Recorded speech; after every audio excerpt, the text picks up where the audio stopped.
عبداللہ بہت دیر تک وقار کے گلے لگا رہا۔ وہ بچوں کی طرح پھوٹ پھوٹ کر رو رہا تھا۔ اس نے کبھی اپنے باپ کا چہرہ نہیں دیکھا تھا، کبھی اس کا لمس محسوس نہیں کیا تھا۔ اس کا سبب یہ تھا کہ وقار عبداللہ کی پیدائش کے پہلے برس ہی دنیا سے رخصت ہو گیا تھا۔ وہ اپنی تمام ابتدائی زندگی ماں باپ کی شفقت بلکہ کسی بھی قسم کے خاندانی تحفظ سے محروم رہا تھا۔ پہلے ماں باپ گئے، پھر دادی رخصت ہوئی، جس کے بعد اس نے بے آسرا اور بے سہارا زندگی گزاری تھی۔ اس پر اللہ کا کرم ہوا تھا کہ اس کے باوجود وہ بری صحبت میں پڑنے کے بجائے ایک اعلیٰ انسان بن سکا اور جنت میں اعلیٰ ترین مقام حاصل کرنے میں کامیاب رہا تھا۔ پچھلی دنیا میں بھی اس کی خاندانی زندگی نائمہ سے شادی کے بعد شروع ہوئی۔ نائمہ ہی نے آ کر اس کی زندگی میں سارے رنگ بھرے تھے۔ اس نے اپنے ماں باپ کے بارے میں کبھی سوچا بھی تھا تو کوئی تصور قائم نہیں ہو سکا تھا، مگر آج اچانک اپنے باپ کو اپنے سامنے دیکھ کر وہ ساری محرومیاں مٹ گئیں جو پچھلی زندگی میں اس حوالے سے اسے ملی۔ اسے سب سے بڑھ کر اس بات کی خوشی تھی کہ اس کا باپ اپنی ذات میں ایک بہت بڑی حیثیت کا مالک تھا،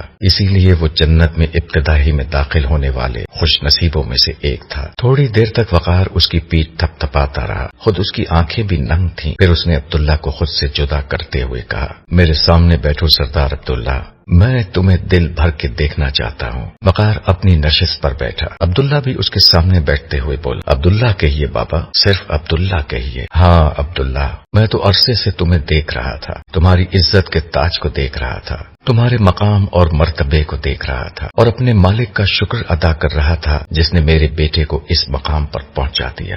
مگر بابا، آپ مجھ سے پہلے کیوں نہیں ملے؟ میں تمہیں دور دور سے دیکھ کر خوش ہو رہا تھا۔ ہر محفل میں جب میں تمہاری عزت افزائی دیکھتا، تمہارا مقام و مرتبہ دیکھتا، دل بہت خوش ہوتا تھا، اور جو مزہ اجنبی بن کر تمہیں دیکھنے کا تھا وہ اب کہاں آئے گا؟ مگر آج تم سے ملنے کی ایک وجہ تھی۔ نگاہ شوق میں آ پردہ گماں